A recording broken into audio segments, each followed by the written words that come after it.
কাকুলি, আপনি জানেন যে শিল্পাঞ্চল আশুলিয়ায়, আমি এই মুহূর্তে আশুলিয়াতেই রয়েছি। আর একটি বৃহৎ শিল্প প্রতিষ্ঠান অ্যানবয় গ্রুপের সামনে অবস্থান করছি।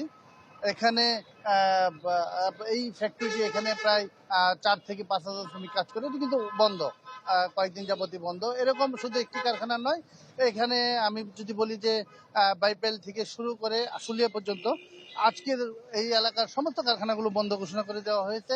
কয়েকটি কারখানা এই শিল্পাঞ্চলের যে জামগড়া, এই আমি যেখানে রয়েছি জামগড়া, নরসিংহপুর, নিশ্চিন্তপুর এবং জিরাবো এলাকার যে কারখানাগুলো, এগুলোতে মূলত শ্রমিক অসন্তোষ প্রথম দিকে কিন্তু আপনি জানেন যে শেষ হয়ে গিয়েছিল। তারা কাজেও যোগ দিয়েছিল, শ্রমিকরা কাজে যোগ দিয়েছিল। তাদের যে দাবি দেওয়া ছিল অধিকাংশ মালিক পূরণ করে নিয়েছে। এর মধ্যে আমি যদি বলি যে তাদের দাবি ছিল হচ্ছে হাজিরা বোনাস 225 টাকা বাড়িয়ে দেওয়া হয়েছে।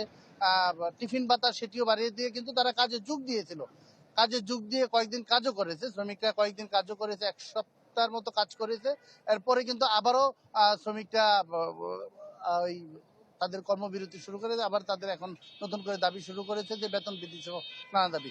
তো এই সমস্ত কারণে মালিক পক্ষ কিন্তু কারখানা তারা বলছেন যে তারা চালাতে পারছে না। এই জন্য 13-1 ধারায় 43টি কারখানা আজকে বন্ধ ঘোষণা করা হয়েছে এবং আরো 11টি কারখানা এই রুটেই আরো 11টি কারখানা কিন্তু সাধারণ ছুটি ঘোষণা করা হয়েছে।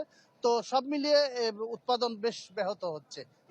কাকলি। অপু, আপনাকে ধন্যবাদ। দর্শক, সাভার থেকে সরাসরি যুক্ত হয়েছিলেন আমাদের সহকর্মী অপু হাব।